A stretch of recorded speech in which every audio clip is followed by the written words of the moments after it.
अब देखो आता है electrical properties and magnetic properties. दो प्रॉपर्टीज हैं जिसमें हम डिस्कशन करेंगे।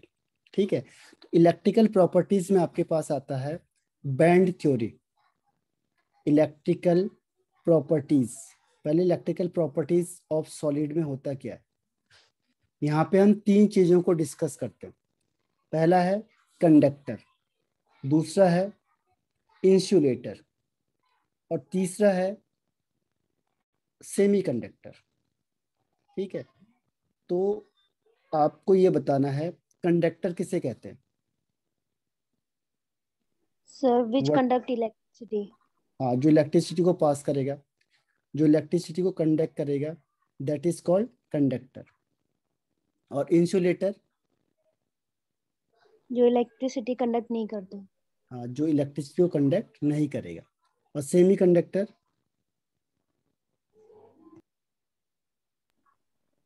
सर सेमीकंडक्टर नहीं पता। सेमीकंडक्टर होता है कि जनरली जो कंडीशन बेस्ड होता है, लेकिन जिसकी प्रॉपर्टी जनरली लाई होती है बिटवीन कंडक्टर एंड इंसुलेटर, इन दोनों के बीच की कंडीशन होती है इंसुलेटर। अब देखो यहाँ पे वो कहता है बैंड थ्योरी के अकॉर्डिंग बताओ। बैंड थ्योरी, ये वाला जो हम कह रहे हैं, इसको यहाँ पे नहीं माना जाता। वो कहता है बैंड थ्योरी के अकॉर्डिंग बताओ। तो बैंड थ्योरी में क्या होता है देखो, पहली चीज आती है वैलेंस बैंड। वैलेंस बैंड, दूसरी चीज आती है इसमें कंडक्शन बैंड। कंडक्शन बैंड, और तीसरी चीज आती है इसमें फॉरबिडन जोन। ठीक है, इसी से हमने इसको एक्सप्लेन करना है, फॉरबिडन जोन। ठीक, तो वैलेंस बैंड किसे कहेंगे, जिस ऑर्बिट में क्या होगा, वैलेंस इलेक्ट्रॉन होगा। जिसमें वैलेंस इलेक्ट्रॉन होगा उसी को हम वैलेंस ऑर्बिट कहेंगे, सॉरी बैंड कहेंगे। वैलेंस बैंड का मतलब the orbit in which valence electron is present, that is called valence band. Clear है। Yes sir. और कंडक्शन बैंड मतलब होता है the orbit which have higher energy. इसकी एनर्जी हायर होती है और ये एम्प्टी होता है, खाली होता है।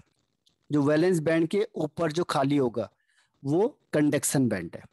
ठीक है, ये एम्प्टी होता है, इसकी एनर्जी ज्यादा होती है किससे, वैलेंस बैंड से। हायर एनर्जी किसके कंपैरिजन में, वैलेंस बैंड के कंपैरिजन में।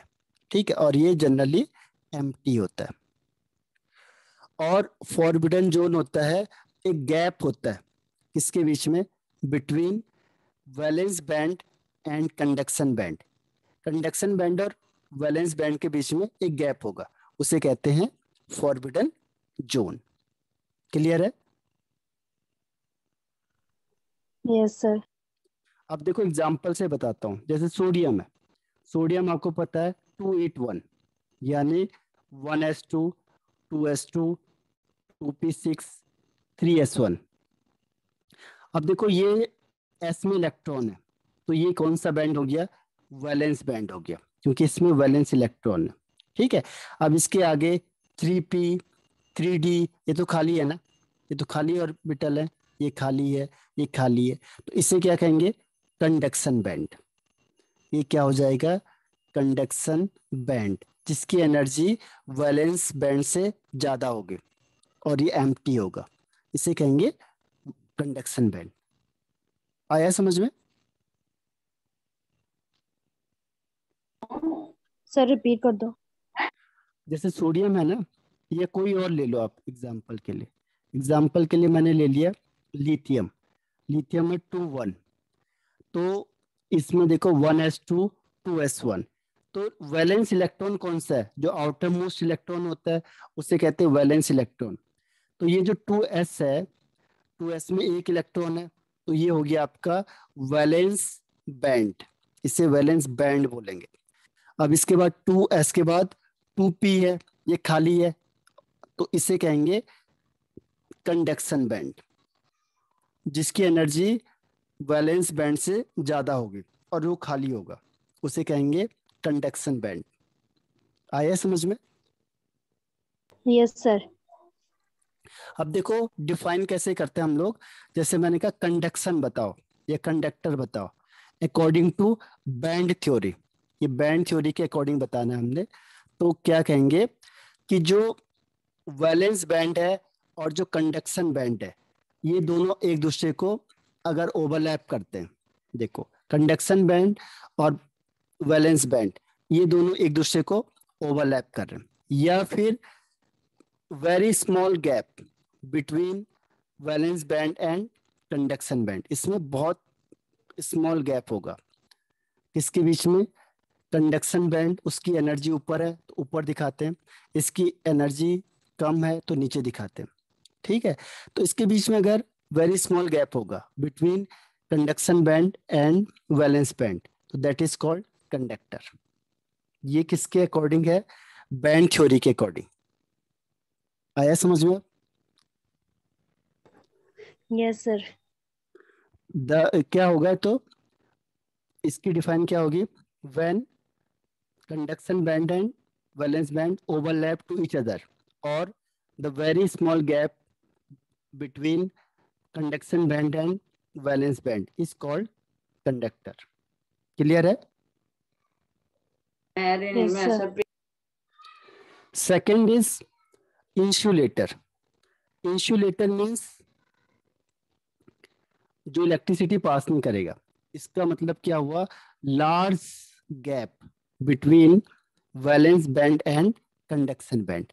ये वैलेंस बैंड है, इसमें इलेक्ट्रॉन है, ये कंडक्शन बैंड है। अब आप कितना भी टेम्परेचर दे दो, ये इलेक्ट्रॉन यहाँ से यहाँ नहीं जा पाएगा, तो इलेक्ट्रिसिटी पास नहीं हो सकती। ये मानना है इस थ्योरम का, ठीक है।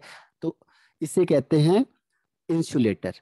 तो ये क्या कहेंगे, very large gap between conduction band and valence band, इसको हम क्या भी कहते हैं, फॉरबिडन जोन। फॉरबिडन जोन, तो large forbidden zone between conduction band and valence band is called insulator. Clear हुआ? तभी ये इलेक्ट्रिसिटी को पास नहीं करते हैं, क्योंकि कितने भी हीट दे दो ये इलेक्ट्रॉन यहाँ से जंप होके ऊपर नहीं जा सकता, क्योंकि बहुत बड़ा गैप है, तो इलेक्ट्रिसिटी सर पास नहीं होगी। हाँ बताओ। सर फॉरबिडन जोन बता दो, फॉरबिडन जोन। फॉरबिडन जोन मतलब गैप, जैसे इन अच्छा। दोनों के बीच में जो गैप है इसको ही हम फॉरबिडन जोन कहते हैं। The gap yes between valence band and conduction band, उसको हम कहते हैं फॉरबिडन जोन। क्लियर है? Yes sir. और सेमी कंडक्टर क्या होता है, सेमी कंडक्टर दोनों के बीच का होगा, यानी small gap present between valence band and conduction band is called semi conductor. ये वैलेंस बैंड है, ये कंडक्शन बैंड है, तो इसके बीच में जो होगा स्मॉल गैप होगा, small gap, small energy gap कह लो इसे, small energy gap between conduction band and valence band is called semi conductor. और लार्ज एनर्जी गैप या large forbidden zone between conduction band and valence band is called insulator, and very small energy gap or overlap with conduction band and valence band is called conductor। तो ये किसके according है, band theory के according. तो समझ में आ गया तीनों आपको? Yes sir. अब इसमें एक और स्टेप पूछ लेते हैं आपको, effect of temperature. Effect of temperature, तो इफेक्ट ऑफ टेम्परेचर में बताओ, अगर मैंने कंडक्टर है इलेक्ट्रिसिटी सॉरी टेम्परेचर बढ़ा दिया, तो इलेक्ट्रिसिटी ज्यादा पास करेगा या कम करेगा? टेम्परेचर बढ़ाएंगे तो कंडक्टिविटी ज्यादा होगी या कम होगी?